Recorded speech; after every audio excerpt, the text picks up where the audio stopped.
वागर्थाविव संपृक्तौ वागर्थ प्रतिपत्तये जगतः पितरौ वंदे पार्वती परमेश्वरौ। मित्रों, आचार्य आनंदवर्धन कृत धन्यालोक प्रथम उद्योत में प्रतिमानर्थ का विचार चल रहा है। अर्थ के दो भेद वस्तुध्वनि और अलंकार ध्वनि पर आचार्य ने अपने विचार प्रस्तुत किए। वस्तुध्वनि वाच्य से भिन्न होता है, इसको अनेक उदाहरणों के माध्यम से आचार्य ने स्पष्ट किया और आचार्य अभिनवगुप्त ने उसमें प्रतीत होने वाले व्यंग्यार्थों को बतलाया, जिसका हम विवेचन कर चुके हैं। और अलंकार ध्वनि के विषय में भी आचार्य ने कहा कि यह जो द्वितीय भेद है अलंकार ध्वनि, यह वाच्य से भिन्न होता है।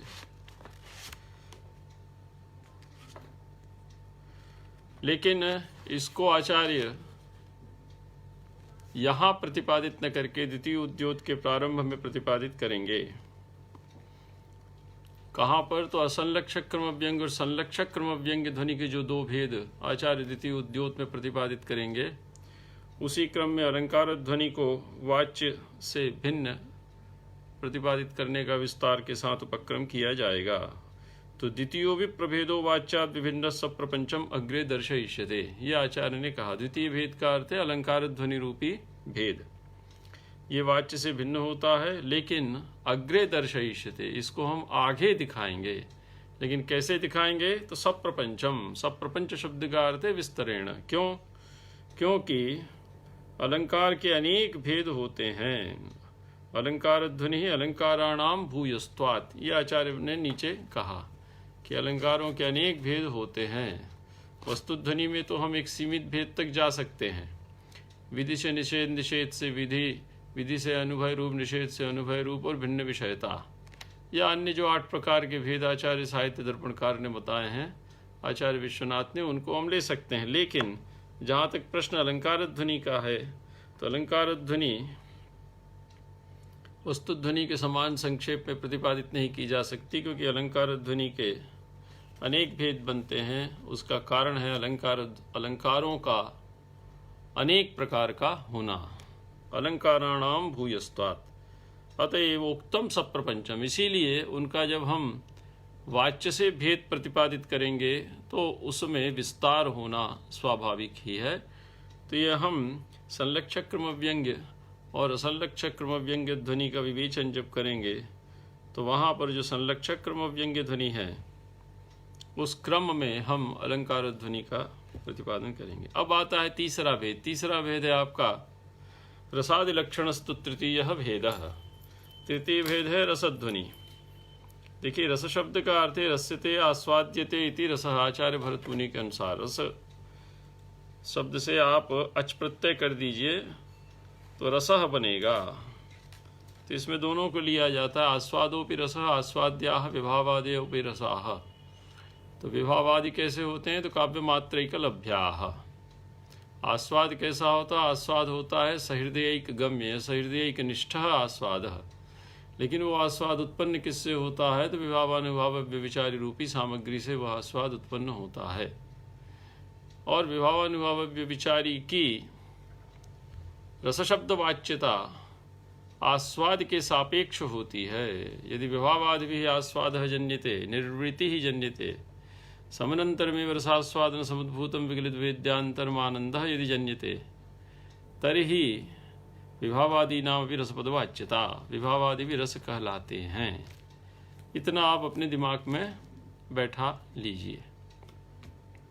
तो ये जो रसादि लक्षण अर्थात स्वरूप, आदिपदेन रसभाव तदा भास भाव शांत्यादि रक्रम, असंलक्षक क्रम व्यंग्य ध्वनि के जो 8 भेद हैं उनको ले लेते हैं।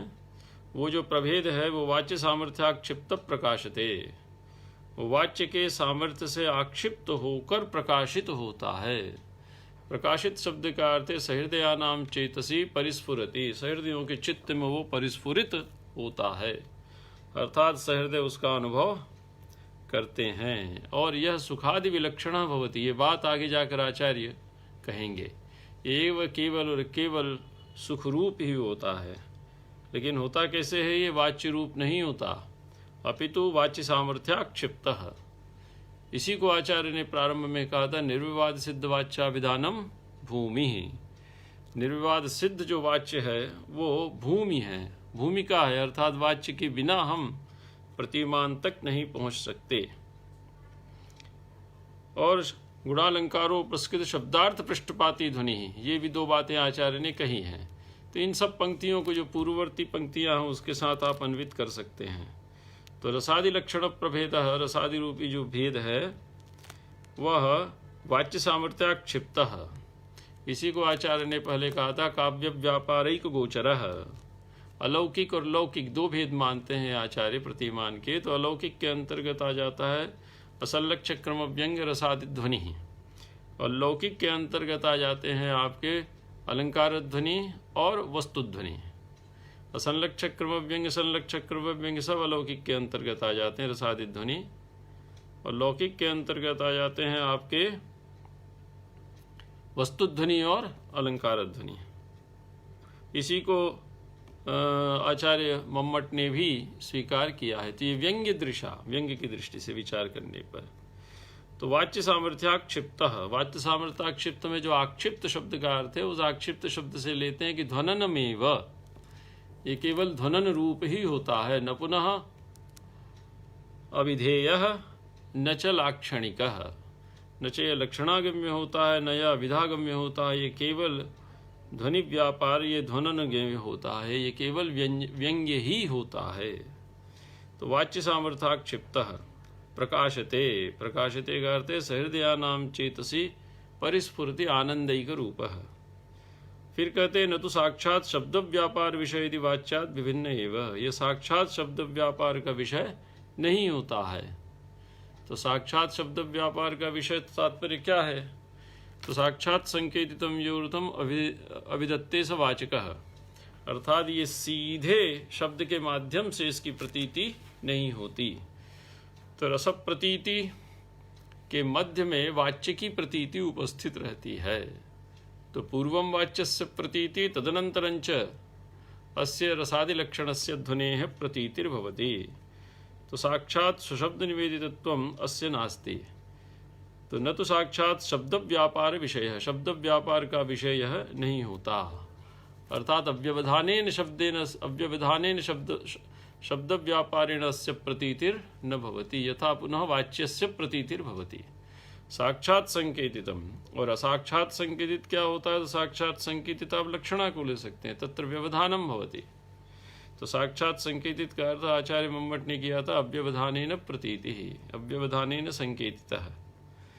तो साक्षात शब्द व्यापार विषय असौ रसादि लक्षण ध्वनि न भवति, तत्र मध्ये वाच्यः वर्तते एव, अतएव वाच्य सामर्थ्याक्षिप्त इति उच्यते। इति वाच्यात् विभिन्न एव, अतएव यह वाच्य से भिन्न ही होता है, इसको हम वाच्य रूप नहीं मान सकते। तो एक बात ध्यान रखिएगा कि वाच्य इसकी प्राप्ति में साधन है, और साध्य क्या है? व्यंग्य या प्रतीयमान या रसादि लक्षण रूपी ध्वनि। कहा कि तथा ही, क्योंकि आप इसको वाच्य मान लीजिए, तो वाच्य यदि आप इसको मान लेते हैं तो तस्य रसादि लक्षणस्य ध्वनेः ध्वनन व्यापार गम्यस्यैव ध्वनेः तस्य वाच्यत्वम, तस्य यदि उसको आप वाच्य मान लेते हैं तो तस्य रसादि लक्षणस्य ध्वनेः वाच्यत्वम स्वशब्द निवेदितत्वेन वा स्यात्, अर्थात स्वशब्द।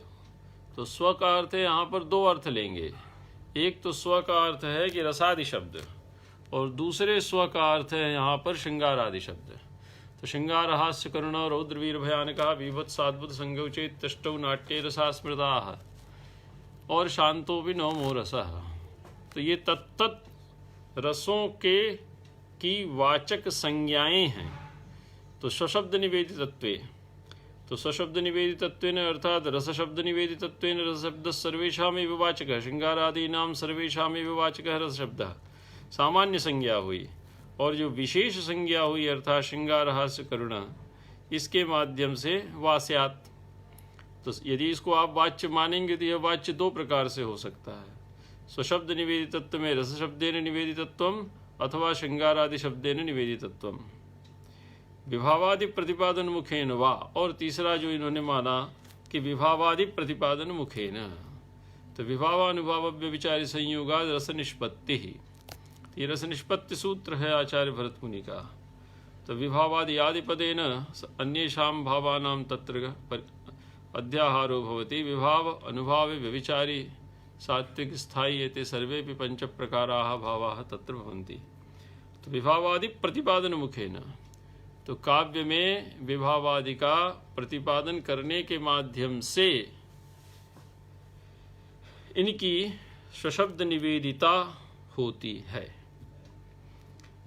तो स्वशब्द से दो को लेंगे, या तो रस इस सामान्य संज्ञा के माध्यम से अथवा श्रृंगार आदि विशेष संज्ञा के माध्यम से, और दूसरा है विभावादि प्रतिपादन मुखेन वा, विभावादि के प्रतिपादन के माध्यम से इनकी स्वशब्द वाच्यता हो सकती है।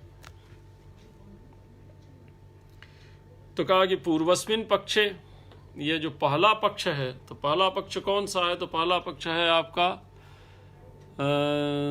स्वशब्द निवेदितत्व वाला, अर्थात रस शब्द के द्वारा इसका कथन। तो पूर्वस्मिन पक्षे स्वशब्द निवेदितत्वाभावे रसादीनाम अप्रतीति प्रसंगः। देखिए यहाँ व्याप्ति बनेगी, यत्र यत्र स्वशब्द निवेदितत्वं तत्र तत्र रसादिलक्षणस्य ध्वनेः प्रतीतिः, ये बना लीजिए। तो यत्र यत्र स्वशब्द निवेदितत्वं तत्र तत्र रसादिलक्षण ध्वनि, ऐसी व्याप्ति बनाएंगे तो इसका व्यभिचार हमको मिल जाता है। तो पूर्वस्मिन पक्षे स्वशब्द निवेदितत्वाभावे, और यत्र यत्र स्वशब्द निवेदितत्वाभावः तत्र तत्र रसादीनाम अप्रतीति प्रसंगः। तो पूर्वस्मिन पक्षे स्वशब्द निवेदितत्वाभावे, तो व्यतिरेक व्याप्ति इसकी नहीं बनती, क्योंकि स्वशब्द निवेदितत्व का जहाँ पर अभाव होता है वहाँ रसादीनाम अप्रतीति प्रसंगः, वहाँ पर रसादि की अप्रतीति का प्रसंग उपस्थित हो जाएगा। तो पूर्वस्मिन पक्षे यदि हम मानते हैं कि यत्र यत्र स्वशब्द निवेदितत्वं तत्र तत्र रसादि लक्षण ध्वनि, ऐसी व्याप्ति बनाते हैं, तो जहाँ पर स्वशब्द निवेदितत्वाभावे अर्थात स्वशब्द निवेदितत्व का अभाव होगा और रस अथवा श्रृंगार आदि शब्द से रसादि लक्षण ध्वनि को हम कथित यदि नहीं मानेंगे, तो रसादीनाम अप्रतीति प्रसंग, वहाँ पर रसादि की प्रतीति का प्रसंग, अप्रतीति का प्रसंग उपस्थित हो जाएगा। अर्थात रसादि ध्वनि रसादि लक्षणः यह ध्वनि वर्तते तस्य प्रतीतिर्न भविष्यति। और न च सर्वत्र तेषां स्वशब्द निवेदितत्वम्, और सर्वत्र अर्थात सर्वेष्वपि काव्येषु या सर्वेष्वपि काव्येषु सर्वेष्वपि स्थलेषु तेषाम् अर्थात रसादि लक्षणानाम, रसादि लक्षण जो ध्वनि है, रसादि लक्षणानाम ध्वनि नाम, तेषाम से ले लीजिए, तेषाम ये सर्वनाम है, तेषाम रसादि लक्षणानाम तृतीय प्रकारकाणाम ध्वनि नाम स्वशब्द निवेदितत्वम। तृतीय प्रकार का जो रसादि लक्षण ध्वनि है उसका कविता में सर्वत्र स्वशब्द निवेदितत्व नहीं होता। अर्थात जहाँ उसकी प्रतीति होती है, जहाँ श्रृंगार की प्रतीति होती है, वहाँ रस शब्द अथवा श्रृंगार शब्द का प्रयोग नियम से नहीं होता। कहीं कहीं हो जाता है, कभी आनुषंगिक रूप से कर लेता है। और यत्राप्यस्ति तत्, तथा तत्शब्द से ले लेंगे स्वशब्द निवेदितत्वम, और जहाँ कहीं भी वह स्वशब्द निवेदितत्व है, तत्रापि वहाँ पर भी विशिष्ट विभावादि प्रतिपादन मुखे नैव येषां प्रतीति ही, वहाँ केवल स्वशब्द निवेदितत्व के कारण इनकी प्रतीति नहीं होती। रसादि लक्षण ध्वनि न प्रतीयते, केवल स्वशब्द निवेदितत्व होने के कारण उसकी रसादि लक्षण ध्वनि की प्रतीति कराने के लिए आपको विशिष्ट विभावादि प्रतिपादन मुखे नैव येषां रसादीनां प्रतीतिर्भवति। ठीक है, देखिए इसमें यत्र, तत्, तत्रापि और तेषाम, येषाम, ये इतने सर्वनाम इसमें आए हैं। तो यत्राप्यस्ति मतलब यस्मिन् काव्ये अस्ति, तत्, तत्शब्द का अर्थ रसादि लक्षण ध्वनि, नहीं, तत्शब्द का अर्थ स्वशब्द निवेदितत्वम। यत्राप्यस्ति तत्, जिस काव्य में तत् अर्थात स्वशब्द निवेदितत्वम है इनका, तत्रापि उस काव्य में भी विशिष्ट विभावादि प्रतिपादन मुखे नैव येषां प्रतीति ही। यदि आपने रस शब्द का प्रयोग कर दिया, श्रृंगार आदि शब्द का प्रयोग कर दिया, तो वहाँ पर भी श्रृंगार रस की प्रतीति तभी होगी जब उस श्रृंगार रस के अनुकूल विशिष्ट विभावादि का प्रतिपादन किया जाए। येषाम शब्द से लेकर हम रसादि नाम या रसादि लक्षणा नाम ध्वनि नाम ये ले लीजिए। तो ये जो रसादित ध्वनि है, इस रसादित ध्वनि की प्रतीति केवल स्वशब्द के निवेदन से नहीं होती, स्वशब्द के कथन से नहीं होती, अपितु उनके अनुरूप स्वशब्द के कथन के साथ जब तक विभावानुभाव विचारी उनके अनुरूप नहीं उपस्थित होते तब तक इनकी प्रतीति नहीं होती। तो क्या निर्णय निकला? तो निर्णय ये निकला कि स्वशब्देन सा केवलम अनुद्यते। यहाँ सा से हम लोग लेंगे सा प्रतीति ही, तो रसादी नाम प्रतीति ही। तो स्वशब्देन सा केवलम अनुद्यते, केवल उसका अनुवाद किया जाता है, न तो तत्कृता। तत्शब्द से लेंगे स्वशब्द कृता, तत्शब्द से यहाँ पर ले लिया जाएगा उस शब्द के प्रयोग के द्वारा, अर्थात रस शब्द या श्रृंगारादि शब्द के प्रयोग के द्वारा उस रसादि लक्षण ध्वनि की प्रतीति वहाँ पर नहीं की जाती। उस तत्शब्द से लेंगे उस शब्द का प्रयोग करने के माध्यम से। किस शब्द का प्रयोग करने के माध्यम से? तो रस शब्द का या श्रृंगार आदि शब्द का प्रयोग करने के माध्यम से रसादि लक्षण ध्वनि न प्रतीयते, ये इसका अर्थ है। तो स्वशब्देन सा केवलम अनुद्यते न तो तत्कृता। वो जो रस प्रतीति है वो तत् अर्थात स्वशब्द निवेदन से उत्पन्न नहीं होती। क्यों? विषयांतरे, विषयांतर का अर्थ है अन्य स्थलों पर, तदतिरिक्त अन्य स्थलों पर, तथा तस्याह अदर्शनात्, तथा अर्थात स्वशब्द निवेदनाभावे रस प्रतीतेः अदर्शनात्। ठीक है, अन्य स्थलों पर जहाँ पर स्वशब्द निवेदित तत्व नहीं होता, केवल विभावानुभाव व्यभिचारी का कथन होता है, वहाँ पर तस्याह रस प्रतीतेः अदर्शनात्, तथा तस्याह अदर्शनात्। तथा शब्द से लेंगे स्वशब्द निवेदितत्वा भावे, तस्याह रस प्रतीतेः अदर्शनात्। वहाँ पर वो उत्पन्न होती हुई नहीं दिखाई देती। अर्थात रस शब्द का यदि प्रयोग आपने नहीं किया और केवल विभावानुभाव व्यभिचारी का प्रयोग कर लिया तो भी रस प्रतीति होती हुई दिखलाई देती है। इसलिए यह निश्चित हो गया कि रसध्वनि वाच्य नहीं होती। यदि वाच्य होगी तो दो ही विधियों से होगी, स्वशब्द निवेदित तत्व होगी या विभावादि प्रतिपादन मुखेन होगी।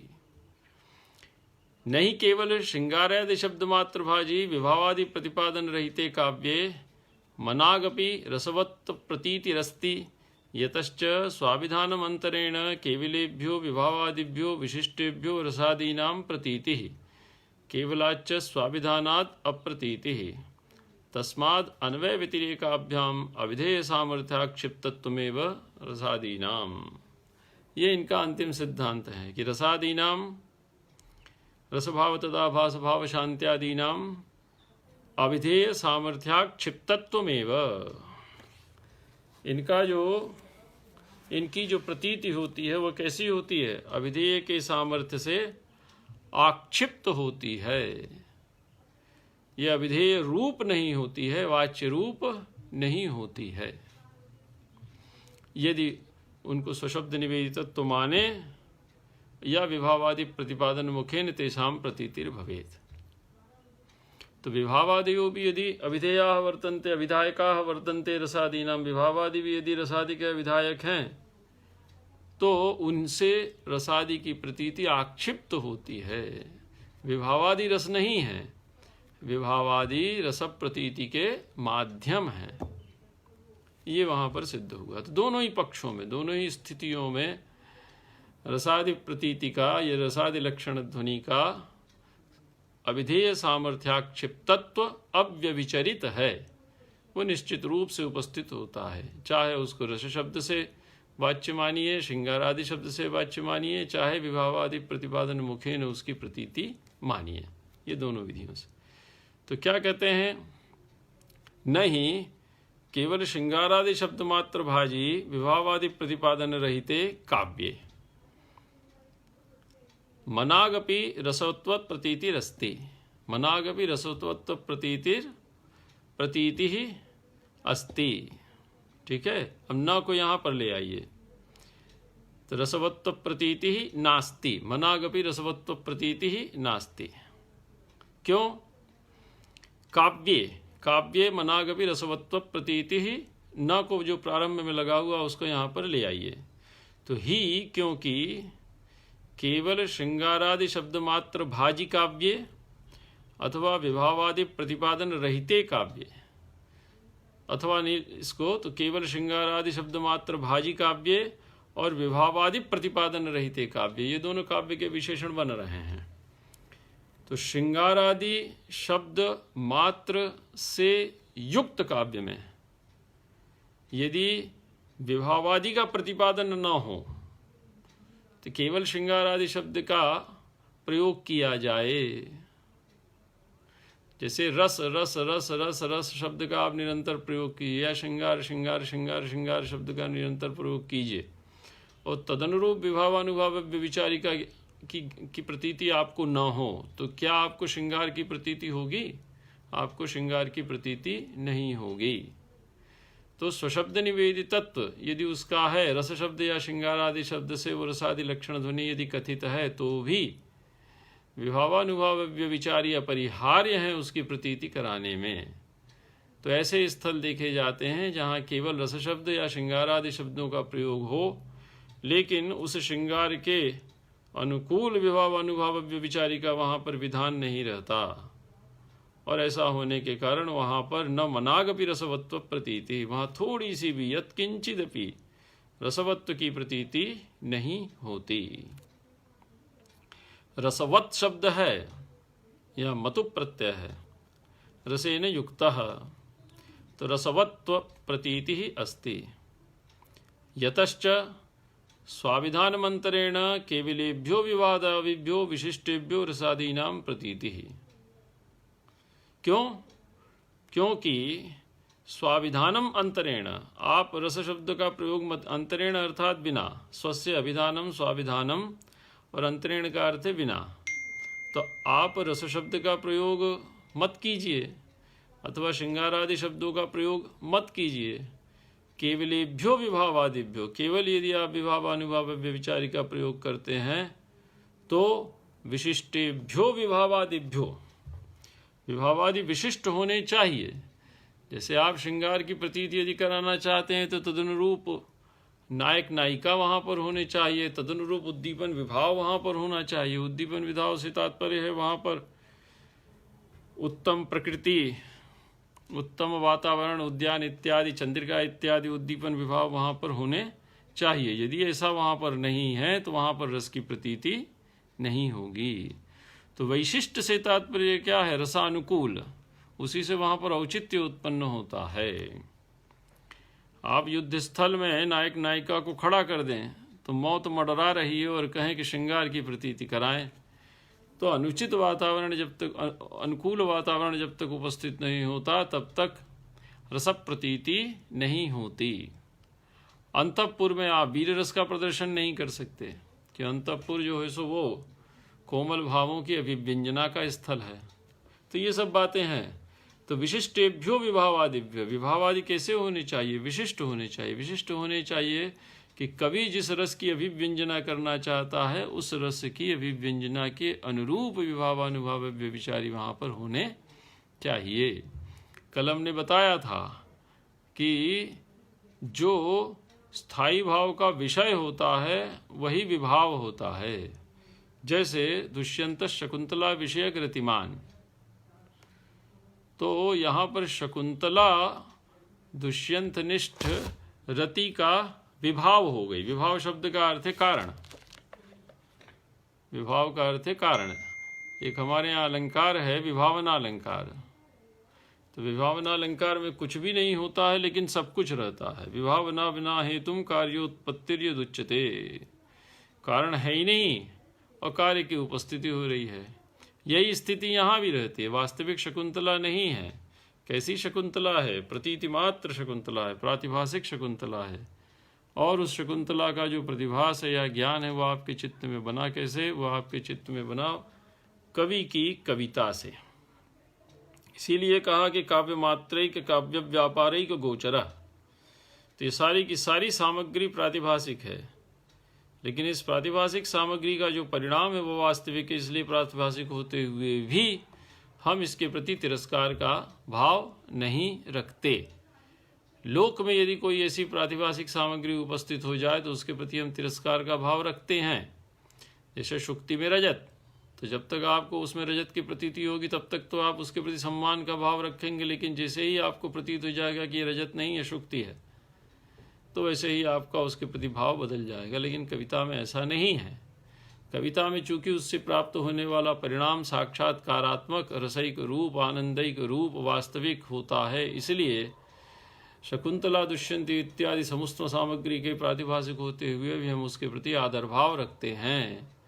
उसी को कहा है चर्वणा। चर्वणा का अर्थ है पौन पुण्य न प्रवृत्ति ही, चाह कर भी हम उससे विरत नहीं होते, पुनः पुनः उसकी ओर हम प्रवृत्त होते हैं। तो विशिष्टेभ्यो विभावादिभ्य, जिस रस की आपको प्रतीति कराना है उस रस के अनुरूप विभावादि के माध्यम से रसादि नाम प्रतीति ही, रसादि की प्रतीति होती है। तो स्वाभिधान मंत्रेण जहाँ रस शब्द का प्रयोग नहीं किया गया, श्रृंगार आदि शब्दों का प्रयोग नहीं किया और केवल विशिष्टेभ्यो विभावादि, केवल विशिष्ट विभावादि का प्रयोग किया गया है, वहाँ पर रस प्रतीति होती दिखलाई देती है। केवलाच्च स्वाभिधानात् अप्रतीति है। यही बात दोबारा कह रहे हैं, ये बात पहले भी आचार्य कह चुके हैं। विभावादि प्रतिपादन मुखे नैवेशाम प्रतीति, जो पूर्व पंक्ति कही थी, यत्राप्यस्ति तत्रापि विशिष्ट विभावादि प्रतिपादन मुखे नैवेशाम प्रतीति। यत्राप्यस्ति तत् मतलब शब्द निवेदितत्वम्। तो फिर इसी बात को इस रूप में कहते हैं केवलाच्च स्वाभिधानाद अप्रतीति। केवल यदि रस शब्द का या श्रृंगार आदि शब्द का प्रयोग किया जाएगा तो रसादि नाम अप्रतीति ही, रसादि की प्रतीति नहीं होगी। तस्माद अन्वय व्यतिरेकाभ्याम अविधेय सामर्थ्याक्षिप्तत्वमेव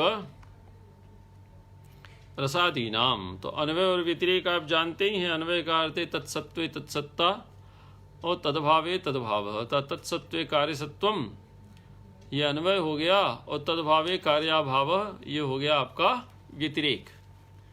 ये दो प्रकार की व्याप्ति हमारे यहाँ मानी जाती है। इन दो प्रकार की व्याप्ति के माध्यम से हम अनुमान करते हैं। तो यहाँ पर व्याप्ति क्या बनेगी? अन्वय व्याप्ति। तो यत्र यत्र विशिष्ट विभावादि नाम अभिधानम, जहाँ जहाँ विशिष्ट विभावादि का विधान होता है, तत्र तत्र रसादि नाम प्रतीति ही स्वशब्द निवेदितत्वा भावेपि। इतना और आप जोड़ सकते हैं। तो यत्र यत्र विशिष्ट विभावादि नाम अभिधानम या विशिष्ट विभावादि नाम प्रतीति ही, विशिष्ट विषादादि नाम उपस्थिति ही, कथनम समावेशः कवितायाम तत्र तत्र रसादि नाम प्रतीति ही। और यत्र यत्र विशिष्ट विभावादि नाम अभिधानम, यत्र यत्र विशिष्ट विभावादि नाम अनभिधानम और स्वाभिधान मात्रम तत्र तत्र रसादि नाम अप्रतीति ही। और जहाँ जहाँ विशिष्ट विभावादि का अभिधान नहीं होता, केवल रस शब्द या श्रृंगार आदि शब्द का विधान होता है, तत्र तत्र रसादि नाम अप्रतीति, वहाँ वहाँ रसादि की प्रतीति नहीं होती। इस प्रकार से अन्वय और व्यतिरेक के माध्यम से अविधेय सामर्थ्याक्षिप्तत्वमेव, अविधेय अर्थात वाच्य, अविधायक हो गया आपका शब्द, अविधा हो गया आपका व्यापार और अविधेय हो गया आपका अर्थ। तो अविधायक शब्द से अविधा व्यापार के माध्यम से अविधेय अर्थ की प्रतीति, अविधेय अर्थ का अभिधान होता है। ये बना लीजिए। अभिधानम इति व्यापारः, अविधा इति शक्ति, अविधायक इति शब्द, अविधेय इति अर्थः। तो अविधायक शब्द के में अविधा व्यापार के माध्यम से अविधेय अर्थ का अभिधान होता है। ये चार चीजें प्रत्येक व्यापार में आप जोड़ लीजिए। हर व्यापार के अनुरूप उसका परिष्कार हो जाएगा। तो ये तो अविधा का परिष्कार हमने बताया आपको। तो स्वाविधान ये अविधेय सामर्थ्याक्षिप्तत्व, अविधेय शब्द का अर्थ है वाच्य सामर्थ्याक्षिप्तत्व। पहले कहा था वाच्य सामर्थ्याक्षिप्त, यहाँ अविधेय कह दिया। रसादी नाम, रसादी की जो प्रतीति है वो अविधेय के सामर्थ्य से आक्षिप्त होती है। देखिए, ये मत समझिएगा कभी भी कि विभावानुभाव व्यभिचारी अव्यभिचरित रूप से उपस्थित होते हैं। विभावानुभाव व्यभिचारी का व्यभिचारेण उपस्थिति अपेक्षते, ये निश्चित है, लेकिन विभावानुभाव व्यभिचारिणोपि साधनभूताः वर्तन्ते रसप्रतीतेः। विभावानुभाव व्यभिचारी भी रसप्रतीति के साधनभूत हैं, अर्थात विभावानुभाव व्यभिचारी से आक्षिप्त होती है रसप्रतीति। तो अविधेय सामर्थ्याक्षिप्तत्वमेव रसादीनाम, न तो अविधेयत्वम, इनको अविधेय नहीं कहा जा सकता। अविधेय का अर्थ है इनको वाच्य रूप कथनचित। अविधेय शब्द का अर्थ है साक्षात संकेतितत्वम, इनको हम साक्षात संकेतित कभी भी नहीं कह सकते। इति तृतीयोपि प्रभेदो, यह जो तीसरा प्रभेद है, अर्थात वस्तुध्वनि अलंकार ध्वनि, और इसके बाद यह जो तीसरा प्रभेद है रसादि लक्षण प्रभेद ध्वने है, वाच्यात भिन्न एव लगा दिया, अर्थात इसमें कोई संदेह ही नहीं है कि यह वाच्य से भिन्न है। इति स्थितम, स्थितम अर्थात यह सिद्धांत यहाँ पर प्रतिष्ठित हो गया। अब इस विषय में कोई हमें संदेह नहीं है। तो नत्वभिधेयम, तो ये बात पकड़ लीजिए कि तस्माद अन्वय व्यतिरेकाभ्याम, जो अन्वय और व्यतिरेक हमने आपको बतलाया कि यत्र यत्र विशिष्ट विभावादीनाम अभिधानम तत्र सादीनाम प्रतीति, और यत्र यत्र विशिष्ट विभावादीनाम अनभिधानम स्वाभिधान मात्रम, या आप उसमें जोड़ सकते हैं तत्र तत्र सादीनाम अप्रतीति, और पहली व्याप्ति में भी जोड़ सकते हैं यत्र यत्र विशिष्ट विभावादीनाम अभिधानम और स्वाभिधानस्य अनभिधानम, रसशब्दस्य श्रृंगारादि शब्दस्य अप्रयोगः तत्र तत्र रसादीनाम प्रतीति, ऐसी भी व्याप्ति बना सकते हैं अन्वय व्याप्ति। और यत्र यत्र विशिष्ट विभावादीनाम अभिधानम स्वाभिधान मात्रम तत्र तत्र रसादीनाम अप्रतीति। तो अन्वय व्यतिरेकाभ्याम अविधेय सामर्थ्याक्षिप्तत्वमेव रसादीनाम, तो जो प्रारंभ में आचार्य ने कहा था अविधेय सामर्थ्याक्षिप्तत्व, उसको यहाँ पर इन्होंने सिद्ध कर दिया। तो अविधेय के सामर्थ्य से आक्षिप्त होगा, अर्थात प्रतीति का विषय बनेगा, प्रकाशित होगा, द्योतित होगा, सहृदय के चित्त में प्रतिभासित होगा, परिस्फुरित होगा। तो ऐसी स्थिति में यह अविधेय नहीं हो सकता। अविधेय इसकी प्रतीति में साधन है, इसीलिए कहते नत्व विधेयत्वम कथंचित। इस रसध्वनि का कभी भी अविधेयत्व प्रमाणित नहीं होता, अर्थात यह वाच्य रूप नहीं होता। इस प्रकार से इति एवं प्रकारेण इति हेतोः यस्तियोपि रसादि लक्षण प्रभेदो वाच्यात् भिन्न एवेति स्थितम, एव लगा दिया अवधारणार्थ। वाच्येन तु अस्य सह इव प्रतीतिरत्यग्रे दर्शयिष्यते, वाच्य के साथ इसकी प्रतीति होती है। वाच्येन सह तु अस्य प्रतीति ही, वाच्य के साथ इसकी प्रतीति साथ साथ प्रतीति होती है, ऐसा हम आगे दिखलाएंगे। क्योंकि मान ही रहे हैं, शुरू से ही माने हैं कि वाच्य सामर्थ्याक्षिप्तत्व है और वाच्याभिधानम भूमि और गुणालंकारोपस्कृत शब्दार्थ पृष्ठपाती ध्वनि, ये सब बातें शुरू से ही करते चले आ रहे हैं। और फिर आगे भी कहेंगे कि आलोकार्थी यथा दीपो शिखायाम यत्नवांजनः तदुपायतया तद्वद अर्थे वाच्ये तदादृतः। प्रश्न खड़ा किया कि वाच्य सामर्थ्याक्षिप्त है या वाच्य रूप नहीं है, तो वाच्य के प्रति इतना आग्रह क्यों? तो कहा कि भाई बिना सीढ़ी के हम आसमान पे नहीं चढ़ सकते। तो आसमान पे चढ़ना यदि हमारा लक्ष्य है तो उसके लिए हमको कोई सीढ़ी चाहिए।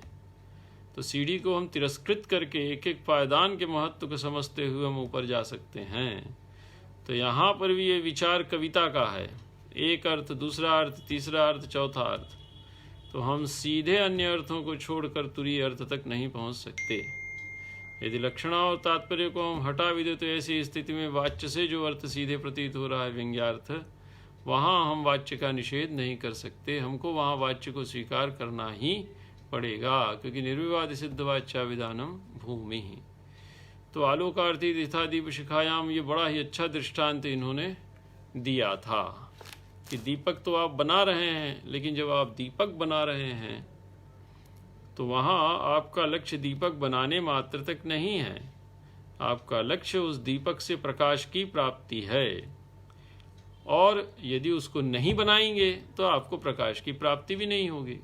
आप चाहें कि उसको बनाए बिना दिया लाना, बत्ती बनाना, बत्ती रखना, तेल डालना, माचिस लाना और दिया सलाई जलाना और फिर उसके बाद दीपक को प्रज्वलित करना, तो दीपक में प्रकाश का आधान करने के पूर्व आपने कितना उपक्रम किया, तो सारा का सारा उपक्रम किस उद्देश्य को लक्ष्य करके किया गया था? वो सारा का सारा उपक्रम आपने प्रकाश को प्राप्त करने के उद्देश्य से किया था। यदि वो उपक्रम प्रकाश को प्रदान नहीं करता तो आप उसको दीपक नहीं कहेंगे। यही स्थिति यहाँ भी है कि आपने वाच्यवाचक भाव का ज्ञान किया, शब्दार्थ शरीरम तावत काव्यम, आपने व्याकरण का अध्ययन किया, अन्य शास्त्रों का अध्ययन किया, लेकिन उन शब्दार्थ की योजना से यदि रस प्रतीति नहीं होती है तो आपके लिए वो शब्दार्थ योजना व्यर्थ है, वो कविता नहीं कहलाएगी। व्यर्थ से तात्पर्य वो काव्य की कोटि में परिगणित नहीं होगी, वो लोक व्यवहार तक सीमित रह जाएगी, सामान्य पक्ष वो रह जाएगी। ये कुछ बातें आचार्य ने रसादि ध्वनि के विषय में कही हैं। फिर आगे आचार्य अभिनवगुप्त ने इसका कुछ विस्तार किया है और इन्होंने इन्हीं पक्षों को कि वह स्वशब्दवाच्य है लेकिन विभावादि का प्रतिपादन नहीं है तो उसकी प्रतीति नहीं होती, और स्वशब्दवाच्य नहीं है और विभावादि का प्रतिपादन है तो उसकी प्रतीति होती है। इन सबको अनेक उदाहरणों के माध्यम से विस्तार से यहाँ पर प्रतिपादित किया है। तो इसको यदि आप चाहें तो हम अगली कक्षा में देख सकते हैं, और ये कोई विशेष कठिन नहीं है। और कुछ यदि चाहें तो इसका प्रारंभिक अंश हम देख लेते हैं, फिर आगे का जो विस्तार है उदाहरण इत्यादि उसको हम अगली कक्षा में देख लेंगे। तो देखिए, तृतीयस्तु जो कहा था उसमें जो तु शब्द का प्रयोग किया था आचार्य ने, वो व्यतिरेक अर्थ में किया था। अर्थात जो तृतीय रसध्वनि रूपी भेद है, रसादि लक्षण जो भेद है, वो रसादि लक्षण भेद अन्य दो भेदों से जो पूर्ववर्ती अलंकार और वस्तु और अलंकार ध्वनि है उनसे भिन्न है। वस्तु अलंकारावपि शब्दाभिधेयत्व अध्यासते तावत। क्यों? क्योंकि वस्तु और अलंकार ध्वनि में वस्तु अलंकारौ अपि शब्दाभिधेयत्व अध्यासाते तावत, वहाँ शब्दाभिधेयत्व हो सकता है, लेकिन रसध्वनिस्तु स्वप्ने भी न वाच्य है। ये आगे जाके कहेंगे, वो स्वप्न में भी वाच्य नहीं होता। तो शब्दाभिधेयत्व वस्तु और अलंकार ध्वनि में हो सकता है, लेकिन रसध्वनि में वो नहीं होता। क्यों? रसभाव तदाभास तत्प्रशमा पुरन्न कचादिद अभिधीयन्ते। रस भाव, रसाभास, भावाभास और तत्प्रशम अर्थात रस भाव तदाभास, भाव शांति, भावोदय, भाव संधि, भाव सफलता, आगे सब भाव ही भाव है। तो रस भाव, रसाभास, भावाभास और भाव शांति, भावोदय, भाव संधि, भाव सफलता, ये जितने भी रसध्वनि के रसादि ध्वनि के भेद हैं, ये सब के सब न कदाचिद अभिधीयन्ते अथ च आस्वाद्यमानता प्राणतया भान्ति तत्तद्धुनन व्यापार रीते नास्तिक कल्पनांतरम। ये कदाचित न अभिधीयन्ते, या दूसरा अर्थ भी ले सकते हैं कि कभी कभी इनका अभिधान हो जाता है। तो कभी कभी अभिधान होगा तो विभावादि प्रतिपादन मुखे नैव भविष्यति, रसादीनाम रस शब्द वाच्यत्वेन न भविष्यति, रस शब्द के प्रयोग के माध्यम से नहीं होगा। और यदि शब्द का प्रयोग आप करते भी हैं तो विभावादि का प्रयोग आपको करना ही पड़ेगा अपरिहार्य रूप से। विभावादि विशिष्ट विभावादि का प्रयोग यदि आप नहीं करते हैं रस शब्द का प्रयोग करने के साथ, तो इनकी प्रतीति नहीं होगी। तो कदाचित शब्द का अर्थ कभी कभी, अभिधीयन्ते ऐसा भी कर सकते हैं, कदाचित कदाचित नाभिधीयन्ते, करना तो यही चाहिए, कभी वे अभिधान का विषय या अभिधा व्यापार का विषय या वाच्य का विषय नहीं बनते। अथ च, और इसके अतिरिक्त आस्वाद्यमानता प्राणतया, ये कैसे होते हैं? आस्वाद्यमान होते हैं, इनका जो प्राण होता है, इनके अंदर जो सारभूत तत्व होता है वो क्या होता है? आस्वाद्यमानता, अर्थात सहृदय के चित्त में निर्वृत्ति को उत्पन्न करना।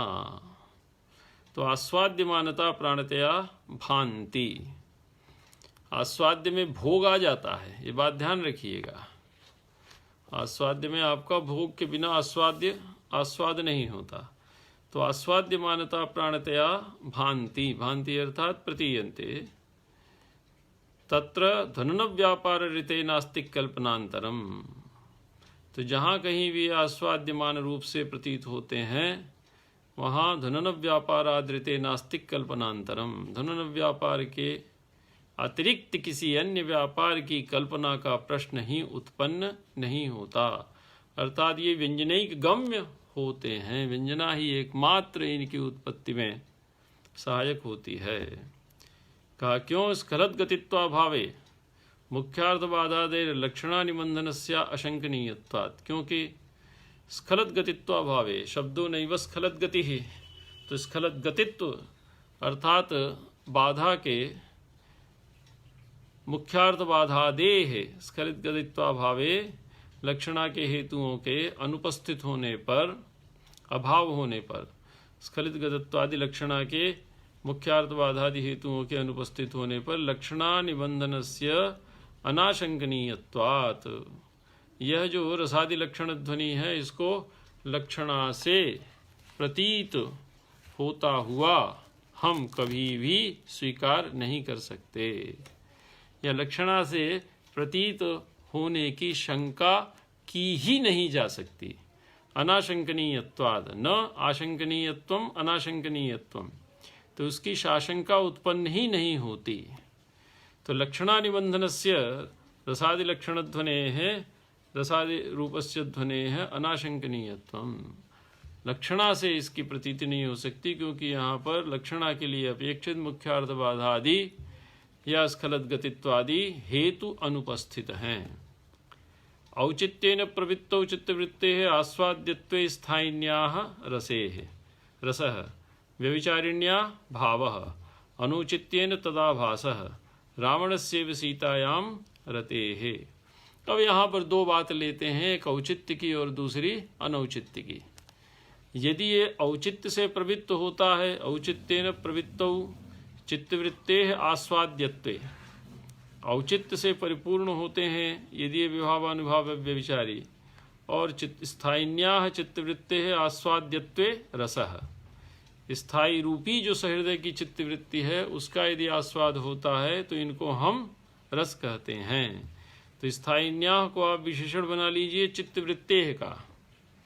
तो औचित्येन प्रवृत्तौ सत्याम, जब इनके औचित्य से विभावादि की औचित्य पूर्ण प्रवृत्ति होती है, कविता में समावेश होता है, तो ये स्थायिन्याः चित्तवृत्तेः आस्वाद्यत्वे, तो सहृदय के चित्त में जो स्थायी भाव रूप चित्तवृत्ति है, सहृदय के अंतःकरण में बैठी जो स्थायी भाव रूप चित्तवृत्ति है उसका आस्वाद होता है। उसका आस्वाद होने के कारण इनको हम रस कहते हैं।